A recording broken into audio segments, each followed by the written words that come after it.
Hi good morning. त्वमेव माता च पिता त्वमेव त्वमेव बन्धुश्च सखा त्वमेव त्वमेव विद्या द्रविणं त्वमेव त्वमेव सर्वं मम देवदेव। ശ്രീമദ്ഭഗവത്ഗീത 3-ാം അധ്യായം കർമ്മയോഗം 4-ാമത്തെ ശ്ലോകമാണ്. ന കർമ്മണാമനാരംഭാ നൈഷ്കർമ്മ്യം പുരുഷോശ്നുതേ ന ച സന്ന്യസനാദേവാ സിദ്ധിം സമധിഗച്ഛതി. കർമ്മം ചെയ്തില്ല എന്നാലും കർമ്മം കൈവിട്ടു നിന്നിട. കർമ്മത്യാഗത്തിനാൽ മാത്രം ഇമ്മഹാസിദ്ധി വന്നിട. കർമ്മണാം അനാരംഭാത്, കർമ്മമൊന്നും ഞാൻ ചെയ്യുന്നില്ല എന്നുള്ളത് കൊണ്ട് പുരുഷഃ നൈഷ്കർമ്മ്യം ന അശ്നുതേ, മനുഷ്യൻ നൈഷ്കർമ്മ്യം പ്രാപിക്കുന്നില്ല. സന്യാസനാദേവ സിദ്ധിം ന സമധിഗച്ഛതി ച, കർമ്മങ്ങൾ ത്യജിച്ചു എന്നതുകൊണ്ട് ഒരിക്കലും നമുക്ക് സിദ്ധിയെ പ്രാപിക്കാനും സാധ്യമല്ല. ഇപ്പോൾ കർമ്മയോഗം ഒരു ലക്ഷ്യമുണ്ട് നമുക്ക്, അതിലേക്കുള്ള മാർഗം മാത്രമാണ് കർമ്മയോഗം എന്ന് ഭഗവാൻ പറഞ്ഞു കൊടുത്തു. അപ്പോൾ ആ ജ്ഞാനയോഗത്തിലേക്കുള്ള ഒരു തയ്യാറെടുപ്പ് എന്നുള്ള നിലയ്ക്ക് നീ എന്തായാലും കർമ്മം ചെയ്തേ പറ്റൂ, അല്ലെങ്കിൽ ലക്ഷ്യത്തിലെത്താൻ സാധിക്കില്ല എന്ന് പറഞ്ഞു. അപ്പോൾ കർമ്മമൊന്നും ചെയ്യുന്നില്ല, എനിക്ക് കർമ്മം ചെയ്യേണ്ട ആവശ്യമില്ല, ഞാൻ ജ്ഞാനം നേടിക്കോളാം എന്ന് വിചാരിക്കുകയാണെങ്കിൽ ഒരിക്കലും അത് അവിടെ എത്താൻ പോകുന്നില്ല. നമുക്ക് പൂർവ്വജന്മങ്ങളുടെ ഫലമായിട്ട് ധാരാളം വാസനാമാലിന്യങ്ങൾ കിട്ടിയിട്ടുണ്ട്. അത് ഇതിനു മുന്നത്തെ ശ്ലോകത്തിൽ നമ്മൾ പറഞ്ഞിട്ടുണ്ട്. നമ്മൾ ഈ ജന്മത്തിൽ ചെയ്യുന്ന ഓരോ പ്രവൃത്തിയും പുണ്യം ഉണ്ടാവാം, പാപം ഉണ്ടാവാം. പാപമായിരിക്കും കൂടുതൽ എപ്പോഴും. അത് നമ്മളുടെ അടുത്ത ജന്മത്തിലേക്ക് കൂടെ കരുതി വച്ചിരിക്കുകയാണ്. അത് തീർക്കണം. നമ്മൾ ആ കർമ്മബന്ധത്തിൽ നിന്ന് മുഴുവനും മോചിതരാവണം. അങ്ങനെ മോചനം കിട്ടിക്കഴിഞ്ഞാൽ മാത്രമേ നമുക്ക് ജ്ഞാനിയാവാൻ പറ്റുള്ളൂ.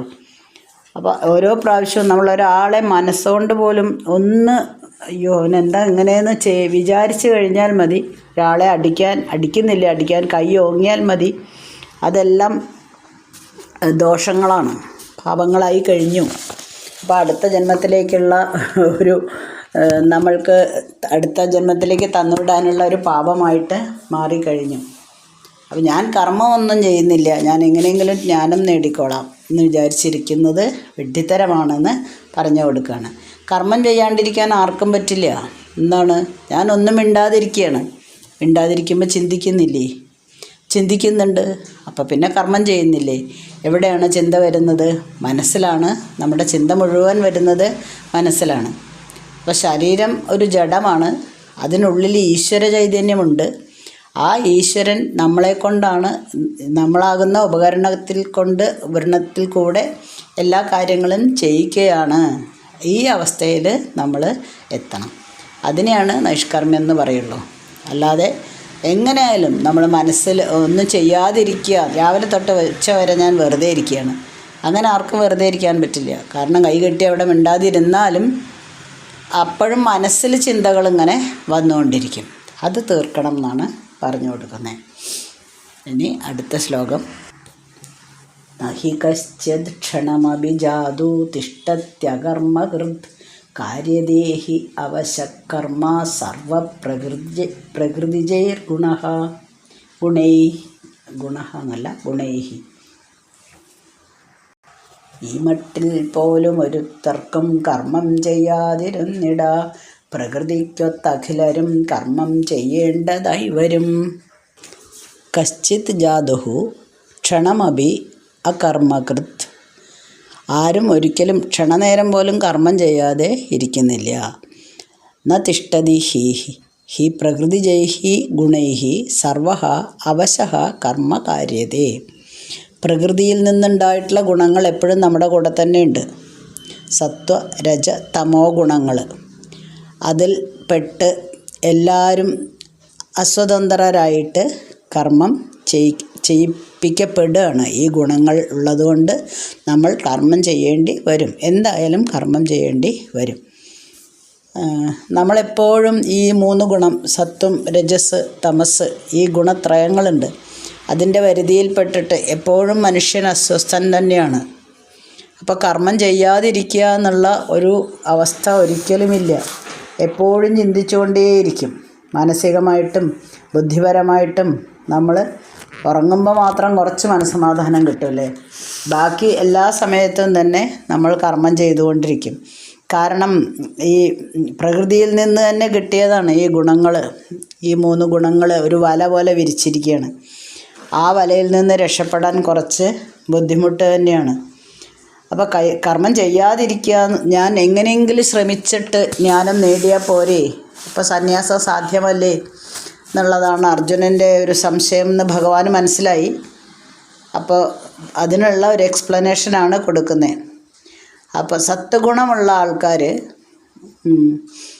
എന്തൊക്കെ നല്ല മറ്റുള്ളവരെ സഹായിക്കുന്ന ഒരു മനസ്ഥിതി, കരുണ, ദയ ഒക്കെ ഉണ്ടാവും.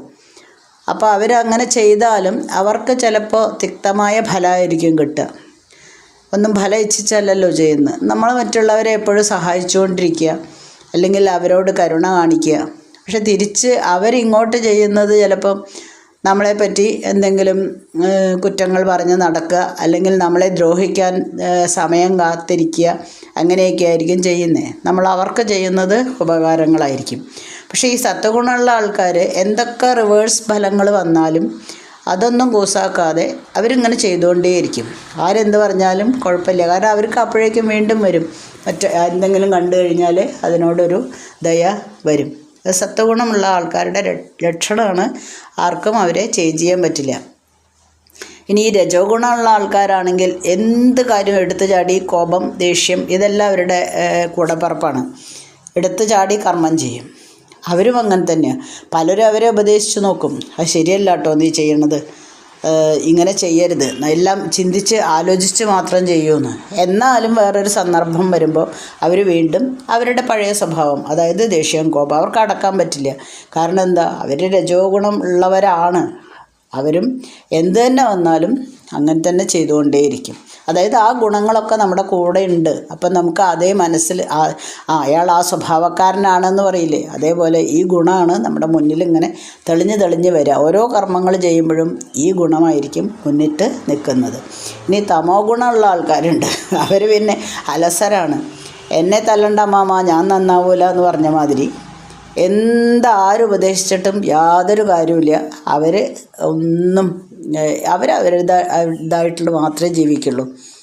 ആരുപദേശിച്ചിട്ടും നന്നാവാൻ പോകുന്നില്ല. ഇതെല്ലാം നമ്മൾ ഒരു മായയിൽ പെട്ടിരിക്കുന്നത് കൊണ്ടാണ്.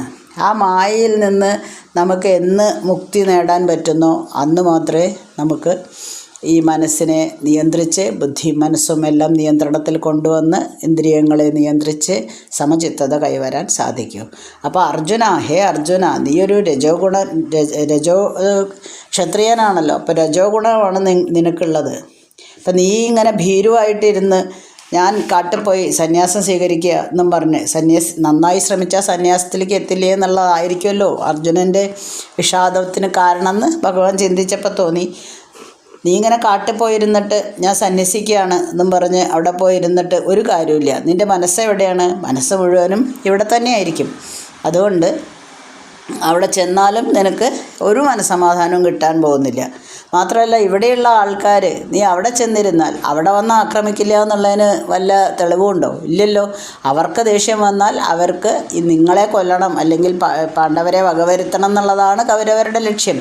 അപ്പോൾ അവർ ചിലപ്പോൾ അക്രമികൾ ചിലപ്പോൾ നിൻ്റെ അടുത്തേക്ക് അങ്ങോട്ട് വന്നു എന്ന് വരാം. അപ്പോഴോ ഇപ്പോൾ നിനക്ക് എന്ത് സംഭവിക്കും? നിനക്ക് നിൻ്റെ ഗുണം രജോ ഗുണം പുറത്ത് വരും, നിനക്ക് ദേഷ്യം വരും. നീ കയ്യിൽ കിട്ടുന്ന എന്തുള്ളത് വെച്ചാൽ അതെടുത്തടിച്ച് അവരെ ചിലപ്പോൾ കൊന്നൊന്നും വരും. അത് മഹാപാപാണ്. അതിന് യാതൊരു ന്യായവും ഇല്ല കേട്ടോ. അത് ന്യായീകരിക്കാനേ പറ്റില്ല. പക്ഷെ അതേ സമയത്ത് ഇപ്പോൾ അവരിങ്ങോട്ട് യുദ്ധത്തിന് വരികയാണ്. ഇങ്ങനെ യുദ്ധം ചെയ്ത് അവരെ തോൽപ്പിച്ച് അവരെ കൊന്നു കഴിഞ്ഞാൽ യാതൊരു പ്രശ്നവുമില്ല. അത് നല്ല കാര്യമാണ്. കാരണം അവരിങ്ങോട്ട് യുദ്ധത്തിന് വന്നതാണ്. നീ ധ്യാനിച്ചിരിക്കുമ്പോൾ അവിടെ വന്ന് ആക്രമിച്ച് നീ അവരെ അടിച്ചു കൊല്ലുന്നതിന് യാതൊരു യുക്തിയില്ല. അതുകൊണ്ട് അർജുന, ഭീരുവായിട്ട് നീ പിന്മാറിയെന്ന് മാത്രമേ പറയുള്ളൂ. അല്ലാതെ ബന്ധുത്വം വിചാരിച്ച് ഞാൻ പിന്മാറിയതാണെന്ന് ആരും അറിയാനും പോകുന്നില്ല, ആരും പറയാനും പോകുന്നില്ല. അതുകൊണ്ട് യുദ്ധത്തിന് തയ്യാറാവൂ. നിൻ്റെ യുദ്ധവാസന, നിൻ്റെ ഇപ്പോൾ കർമ്മത്തിൽ നിൻ്റെ യുദ്ധവാസന നിനക്ക് ഇനിയും ബാക്കി ഇഷ്ടം പോലെ ഉണ്ട്.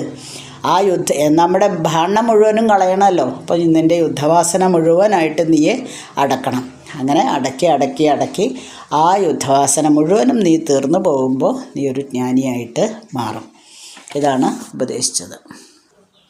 6ാമത്തെ ശ്ലോകം.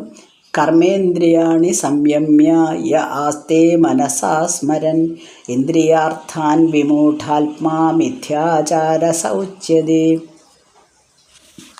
കർമ്മേന്ദ്രിയമടക്കിക്കൊണ്ടാർ മനോരാജ്യമാളുവോർ മൂഢരാം അവരെന്നെന്നും തെറ്റുതാനാചരിപ്പവർ. കർമ്മേന്ദ്രിയാണി സംയമ്യ, കർമ്മേന്ദ്രിയങ്ങളൊക്കെ നിയന്ത്രിച്ചിട്ടുണ്ട്. യഹ മനസ്സാ ഇന്ദ്രിയാർത്ഥാൻ സ്മരൻ ആസ്തേ, ആരാണോ മനസ്സുകൊണ്ട് ഇന്ദ്രിയ വിഷയങ്ങളെ എപ്പോഴും ഓർത്തുകൊണ്ടിരിക്കുന്നത്, വിമൂഢാത്മാ സഹ മിഥ്യാചാര ഉച്യതേ, അവൻ വിവേകം കെട്ടവനാണ്, വിവേകമില്ലാത്തവനാണ്. അവനെ എന്ത് വിളിക്കുന്നു? മിഥ്യാചാരൻ എന്ന് വിളിക്കുന്നു. അതായത് ഇന്ദ്രിയങ്ങളെയൊക്കെ അടക്കിയിട്ടുണ്ട്. നാളെ മുതൽ ഞാൻ നല്ല കുട്ടിയായിക്കോളാം, എൻ്റെ നല്ല പ്രവൃത്തികൾ മാത്രമേ ചെയ്യുന്നുള്ളൂ എന്ന് വിചാരിച്ചിരിക്കുകയാണ്. ഇന്ദ്രിയങ്ങളൊക്കെ അടക്കി വെച്ചിട്ടുണ്ട്. കർമ്മങ്ങളൊക്കെ കൺട്രോൾ ചെയ്തിട്ടുണ്ട്. എപ്പോഴും പക്ഷേ കർമ്മങ്ങൾ ചെയ്യുന്നില്ലെങ്കിലും മനസ്സുകൊണ്ട് ഇന്ദ്രിയ വിഷയങ്ങളെ ഓർത്തിരിക്കുകയാണ്. അവൻ ബുദ്ധിശൂന്യനാണ്, വിവേകം ഒട്ടുമില്ലാത്തവനാണ്. അങ്ങനെയുള്ള ആൾക്കാരെ നമ്മൾ വിളിക്കുന്ന പേരാണ് മിഥ്യാചാരൻ. അതായത് നമ്മളെപ്പോഴും ഈ നമ്മുടെ മനസ്സിൻ്റെ അജ്ഞാനം കൊണ്ട് അവിദ്യ, കാമം, സങ്കല്പം, കർമ്മം, ഇതൊരു ചങ്ങല പോലെയാണ്. ഇതിലൊക്കെ ബന്ധപ്പെട്ടിരിക്കുകയാണ് നമ്മൾ. അതിൽ നിന്ന് ഓരോന്നൊന്നും നമുക്ക് മുക്തി നേടുക എന്നുള്ളതാണ് നാം ഇവിടെ ഉദ്ദേശിക്കുന്നത്. അപ്പോൾ പഞ്ചേന്ദ്രിയങ്ങളൊക്കെ അടക്കി വെച്ചിട്ടുണ്ട്. മനസ്സുകൊണ്ട് പക്ഷേ ഇന്ദ്രിയങ്ങളെ ഓർത്തുകൊണ്ടേയിരിക്കുക. നേരത്തെ പറഞ്ഞ പോലെ കാട്ടിൽ പോയിട്ട് അവിടെ ഇരുന്നാലും ഇവിടെ എന്താ നടക്കുന്നത്, അവിടെ എന്തായിരിക്കും ഇപ്പോൾ സംഭവിക്കുന്നത്. ഏറ്റവും നല്ല ഉദാഹരണമാണല്ലേ, നമ്മുടെ ശ്രീനിവാസൻ അഭിനയിച്ച ഒരു സിനിമയുണ്ടായിരുന്നു, ചിന്താവിഷ്ടയായ ശ്യാമള. ഈ ലോകത്തിലെ കർമ്മങ്ങളൊന്നും അദ്ദേഹത്തിന് ചെയ്യാൻ വയ്യ, ഭാര്യയെ നോക്കാൻ വയ്യ, കുടുംബം നോക്കാൻ വയ്യ. നാളെ മുതൽ ഞാൻ സന്യാസത്തിന് പോകാമെന്നും പറഞ്ഞ് ശബരിമലയ്ക്ക് മാലയിട്ട് പോയിട്ട് വരുന്നു. അതേപോലെ തന്നെ ഒരു സന്യാസം സ്വീകരിച്ച് ഒരു ആശ്രമത്തിലേക്ക് പോകുന്നു. എല്ലാവരും മിക്കവാറും കണ്ടിട്ടുണ്ടാവും ആ സിനിമ. അപ്പോൾ അവിടെ ഇരിക്കുമ്പോഴും ചിന്ത എന്താണ്? അയ്യോ, ഞാനില്ലാണ്ട് കുട്ടികൾ കഷ്ടപ്പെടുന്നുണ്ടാവോ, ഭാര്യ ഇപ്പം എങ്ങനെ ജീവിക്കുന്നുണ്ടാവും, ഞാൻ അവർക്ക് വേണ്ടിയിട്ടൊന്നും ചെയ്തു കൊടുത്തില്ല. ഈ കുറ്റബോധമൊക്കെ അവിടെയുണ്ട്. എപ്പോഴും ചിന്തിക്കുന്നത് എന്താണ്? തൻ്റെ ഭാര്യയെ പറ്റിയിട്ട്, തൻ്റെ ബന്ധുക്കളെ പറ്റിയിട്ട്, തൻ്റെ കൂട്ടുകാരെ പറ്റിയിട്ട്, ഈ കുടുംബത്തെ പറ്റിയിട്ട് മാത്രമാണ് ചിന്ത. അങ്ങനെ ചിന്തിച്ചിട്ട് ഞാൻ കർമ്മമൊന്നും ചെയ്യുന്നില്ല, കർമ്മം ചെയ്യാതിരിക്കുന്നു, പക്ഷേ ഇന്ദ്രിയങ്ങളെ കൊണ്ട് എപ്പോഴും വീണ്ടും ചിന്തിക്കുന്നത് പഴയ പോലെ കുടുംബത്തെ പറ്റിയിട്ടാണ്. അതിൽ യാതൊരു അർത്ഥവുമില്ല.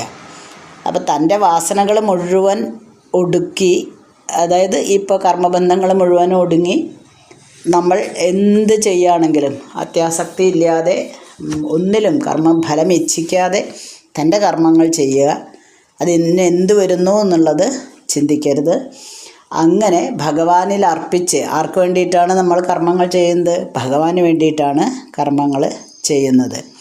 അങ്ങനെയുള്ള ഒരു നില നിൻ്റെ മനസ്സിലെത്തിക്കഴിഞ്ഞാൽ മാത്രമേ നീ ചെയ്യുന്ന കർമ്മങ്ങൾ നിഷ്കാമ കർമ്മങ്ങളാവുകയുള്ളൂ. അതുകൊണ്ട് നിൻ്റെ കർമ്മങ്ങൾ നീ ചെയ്ത് തീർക്കുക തന്നെ വേണം. കാരണം നമ്മൾ ശരീരം ഇളകുന്നില്ല, ശരീരം കൊണ്ട് ഒരു കർമ്മവും ചെയ്യുന്നില്ല, പക്ഷെ മനസ്സും ബുദ്ധിയും ഇങ്ങനെ പ്രവർത്തിച്ചു കൊണ്ടിരിക്കുകയാണ്. അപ്പം മനസ്സിനെയും ബുദ്ധിയും കൂടെ ആ വിഷയങ്ങളിൽ നിന്ന് പിൻവലിക്കാൻ സാധിച്ചില്ലെങ്കിൽ നിൻ്റെ ഭാവി ശൂന്യമായിരിക്കും, ഇരുളടഞ്ഞതായിരിക്കും. അതുകൊണ്ട് അർജുന എണീക്കൂ, അല്ലെങ്കിൽ തയ്യാറാവൂ, യുദ്ധത്തിന് തയ്യാറാവൂ. അപ്പോൾ പുറമേക്ക് വലിയ സദാചാരം കാണിക്കുന്ന എത്രയോ ആൾക്കാരുണ്ടല്ലേ, എത്രയോ ആൾക്കാരുണ്ട് നമ്മൾ അറിയുന്നത്, നമ്മൾ മുന്നിൽ നമ്മുടെ ജീവിതത്തിൽ കണ്ടുമുട്ടുന്നത്. അവർ ഉള്ളിൽ മുഴുവനും എന്തായിരിക്കും? ദുശ്ചിന്തകളായിരിക്കും. പുറമേക്ക് സോപ്പിട്ട് കാണിക്കും, അവർ പോയി കഴിഞ്ഞാൽ ഉടനെ നമ്മൾക്ക് അവരെ പറ്റിയിട്ടുള്ള കുറ്റങ്ങൾ പറയുക, ദുശ്ചിന്തകൾ വരിക. ഇവൻ ഒരിക്കലും ആധ്യാത്മിക സാധകനാവുന്നില്ല. ഇങ്ങനെയുള്ള ആൾക്കാരെയാണ് എന്ത് പറയുന്നത്? നമ്മൾ മിഥ്യാചാരനെന്ന് വിശേഷിപ്പിക്കുന്നത്. അപ്പോൾ ശരീരം നിയന്ത്രണം ഒരുവിധമൊക്കെ നമുക്ക് സാധിക്കാമെങ്കിലും മനസ്സ് നിയന്ത്രിക്കുക എന്നുള്ളത് അത്ര എളുപ്പമുള്ള കാര്യമൊന്നുമല്ല, വളരെ വിഷമം തന്നെയാണ്. അപ്പോൾ അതെങ്ങനെയാണ് നാം മനസ്സൊക്കെ നിയന്ത്രിച്ച് കൊണ്ടുവരേണ്ടത് എന്നുള്ളതാണ് അടുത്ത ശ്ലോകത്തിൽ അർജുനനോട് ഉപദേശിച്ച് കൊടുക്കുന്നത്. അങ്ങനെ നമ്മൾ 6 ശ്ലോകങ്ങൾ കഴിഞ്ഞു. അടുത്ത ദിവസം 7ാമത്തെ ചൊല്ലാം. അസ്മിൻ പരാത്മന്നനുപാത്മകൽപ്പേതുമിത്തമുത്ഥാപിത പത്മയോനി അനന്തഭൂമാമരോഗരാശിം നിരുന്ധിവാദാലയ വാസവിഷ്ണോ.